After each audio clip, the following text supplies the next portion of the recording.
before founding Fount, you ran, and you just talked about this a little bit a second ago. You alluded to it. You ran human performance and biotech strategy effort for the U.S. military for 7 years, working really closely with the Navy SEALs. What were the biggest lessons you took away from that experience, either from working with the Navy SEALs or from just spending 7 years studying and optimizing human performance? So we actually have some really interesting data about what metrics predict someone's going to make it into special operations or will bounce out and won't be selected. And the fascinating thing is, these aren't physical things for the most part. These are all about how your brain operates under stress. And I mean, some of this is the ratios of hormones in your blood that predict these things. But at the end of the day, it sort of harkens back. Napoleon said, the moral is the physical as three is to one. And so, how people think and how they operate under stress has got to be the most important piece. And it's cool because those are also things, some of it's inborn and you won't change, but some of that you can change. And so, as we all want to perform better, then you often think about how do we take people with an average response to stress and change the way they individually respond and then put them in teams and change how they respond. Obviously, I sort of referenced that trust component a moment ago, but that's not the only way you can affect that. Yeah. So it sounds like, if I'm kind of understanding it correctly, we all have these default characteristics. Sounds like if you're talking about hormones in the blood, I don't know how malleable that is.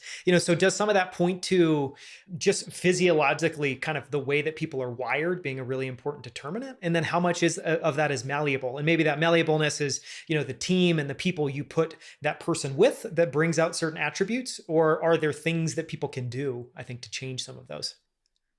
So it's both. So you're certainly born with some biology, and some people get a little bit of a better card there, and some people get a little bit of a more challenging card. And then your early life, let's say as a kid up to, age 18, which would be sort of maybe when we would first see people coming to the military, those experiences influence it. And it's, doesn't necessarily mean having a great childhood was the best piece or having a hard childhood. You see both of them, and there's sort of this interaction between your physiology and the experiences you've had and the environment you were in. But you can absolutely change that. So, a month of meditation a few times a week changes your baseline stress hormone levels and how you respond to stress. Putting people in a team, in a high trust team, dramatically changes, how much cortisol you'll release in response to a stressor. And then, probably the two biggest stressors are for humans are novelty and social judgment. And so, if something was new in the environment 10,000 years ago, it could potentially kill you. So you had to be really wary of it. And then if you have a problem with your tribe of 100 or 200 people and you get kicked out, you're in a very bad situation. So evolutionarily, it makes sense that these are major human stressors, but there's all kinds of things you can do about them. If you look at the best teams in the world, they train realistically, they train repetitively. Before they go in and to do a raid to get bin Laden, they build his compound and train in that compound.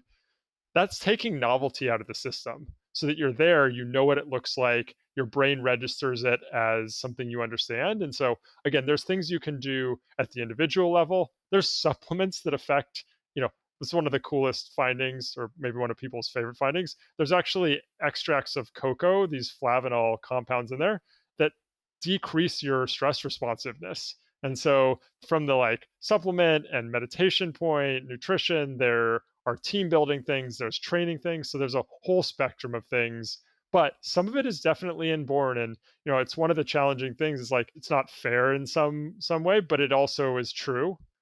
On the other hand, these people who typically work really well under high stress typically also have some more challenges when things are really slow. So there's very little in this world that comes at no cost in anywhere in your life. Yeah, there's no one. Maybe another way of saying that is that there's no one that's geared for all situations and circumstances. We all have kind of a default gearing where we do well. There's some people who have a very broad spread, but for the most part, there is rarely a totally free lunch.